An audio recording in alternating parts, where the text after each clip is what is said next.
Después de concluida la Guerra de Independencia, tenemos entonces que se inicia el Primer Imperio.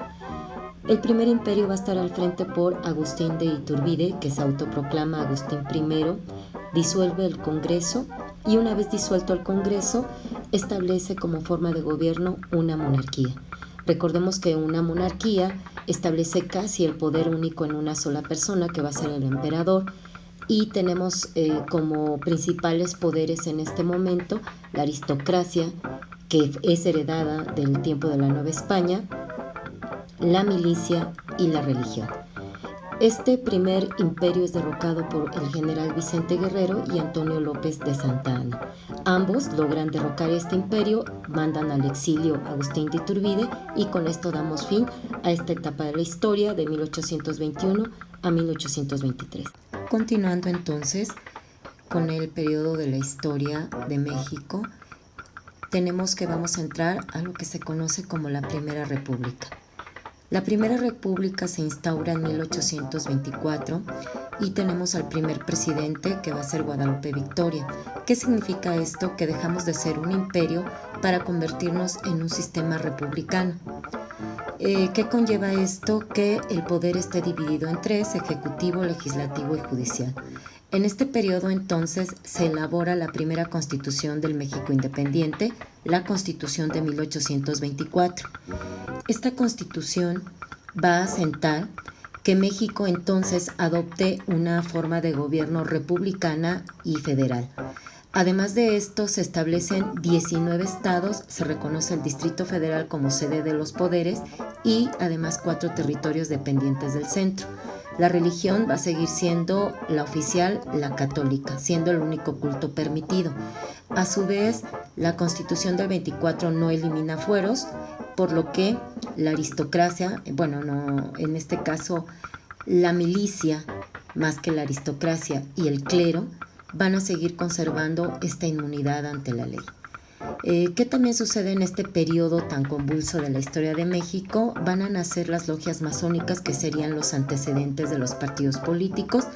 En estas congregaciones o agrupaciones donde, se estudia, se trabaja, ¿no? Es gente muy trabajadora que busca el progreso del país. Participa esta gente activamente en la política nacional y están divididas en escoceses y yorquinos. Aquí entonces estamos comenzando a ver la división ideológica de aquí hasta la fecha en liberales y conservadores. Luego entonces estas logias van a tomar cada una de estas ideologías su nombre. Unos van a ser los escoceses, que tienen como característica ser conservadores, y los otros los yorquinos, que son los liberales. Entonces se establece para este momento una lucha ideológica que se va a prolongar, repito, todo el siglo XIX y hoy en día con los otros tintes, pero seguimos teniendo la misma problemática. ¿Qué sucede también en este periodo? Guadalupe Victoria, o la Primera República, va a durar de 1824 a 1829. En este año se va a convocar a elecciones y cerramos entonces este periodo correspondiente a Guadalupe Victoria. Bien, llegamos entonces al año de 1829. Justamente, como comentábamos, está el presidente Guadalupe Victoria y en 1829 se convoca a elecciones. Este va a ser un año difícil para México, puesto que este año se define en una última lucha el reconocimiento de México como una nación independiente. A lo largo de 1821 hasta esta fecha no es reconocido México a nivel internacional como una nación libre, por lo que se vio acechada constantemente y atacada principalmente por España. La última batalla que se libra en 1829 va a ser justamente en Tamaulipas con el general Antonio López de Santa Anna, quien se enfrenta al general Isidro Barradas, español, que en su último intento España de reconquistar a México intenta invadir por el lado de Tamaulipas y ahí es derrotado por Antonio López de Santa Anna. Como estaba comentando, este año es crucial, ya que no solo pasa esta situación, sino que se convoca elecciones, como dije en un principio, pero estas elecciones van a tener una característica muy particular. En estas elecciones está postulándose para la presidencia Manuel Gómez Pedraza y Vicente Guerrero. Manuel Gómez Pedraza es conservador, Guerrero es liberal. Luego entonces se da la votación y gana Gómez Pedraza. Ante esta circunstancia, Vicente Guerrero y Antonio López de Santa Anna no reconocen la presidencia de Manuel Gómez Pedraza y entonces vamos a tener que se inicia un levantamiento armado en contra de este personaje que va a ser Manuel Gómez Pedraza. No lo reconocen, vuelvo a repetir, como presidente. Lo quitan, ¿no? Finalmente lo remueven del puesto y Vicente Guerrero asume la presidencia en 1829, apoyado por Antonio López de Santa Anna. Entonces, en este año es cuando se libra esta última batalla, pero finalmente Vicente Guerrero es traicionado y además pues llegó de una manera ilícita, podríamos decirlo, y entonces Anastasio Bustamante se levanta en armas en contra de Vicente Guerrero, no lo reconoce. Anastasio Bustamante es conservador y bueno, entonces es derrotado Vicente Guerrero y en 1830 entra como presidente Anastasio Bustamante. ¿Cuál es la importancia de este personaje? Bueno, que asume una política acorde a intereses del clero y los conservadores. En este sentido, entonces vamos a tener una continuidad en la lucha ideológica. A 2 años de gobierno, estando Anastasio Bustamante al frente de la nación, Antonio López de Santa Anna va a levantarse en armas, desconociendo el gobierno de Bustamante, firmando el plan de Zabaleta, en donde justamente se desconoce a Bustamante como presidente, se convoca elecciones y finalmente sale triunfante Antonio López de Santa Anna como presidente y Valentín Gómez Farías como vicepresidente. Cabe aclarar que los periodos presidenciales hasta este momento son de una duración de 4 años y existe la figura del vicepresidente. Con esto cerramos esta parte del periodo de la historia para entrar a otro periodo que está caracterizado por muchos conflictos al exterior con otros países y bueno, México va a librar batallas muy difíciles. Llegamos entonces a la era santanista. Este periodo de la historia recibe este nombre porque a partir de 1833 hasta 1855, Antonio López de Santa Anna se va a hacer presente a lo largo de este periodo en reiteradas ocasiones, es decir, no todos estos años él estuvo como presidente, entró y salió acumulando un total de 11 ocasiones. Entonces, ya con el gobierno de Santa Anna, que logra ganar con las elecciones derrocando a Anastasio Bustamante, en 1833 está como vicepresidente Valentín Gómez Farías, al cual delega el mando del país.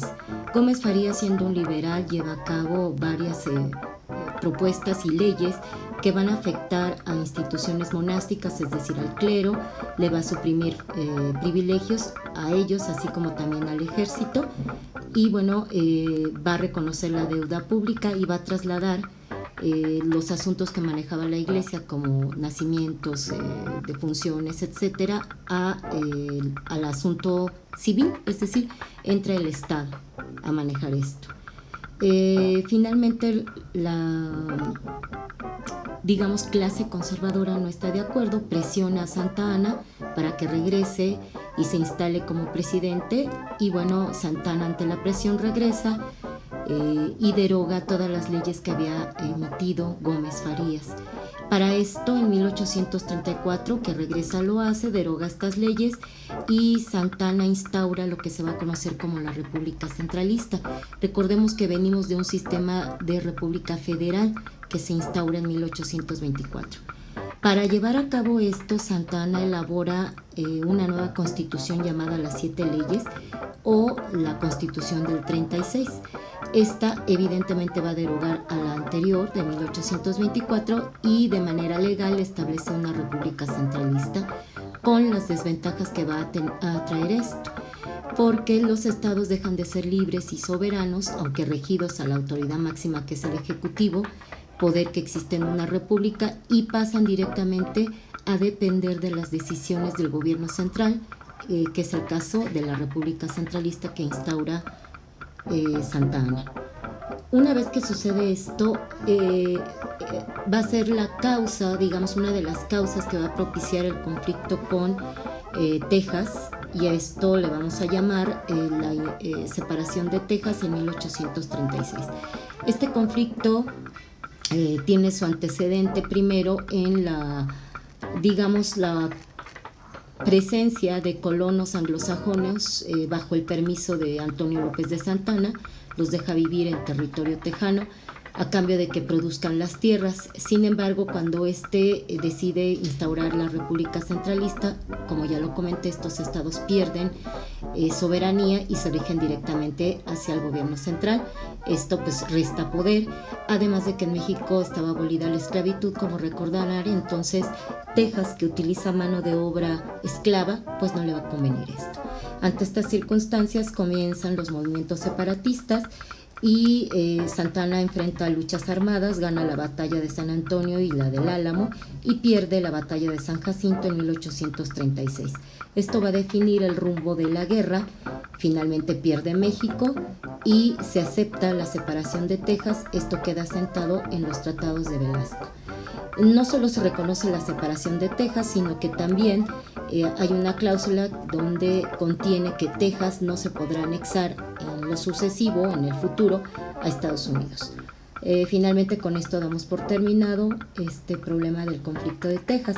Ahora vamos a tener lo que se conoce como la primera intervención francesa o la Guerra de los Pasteles.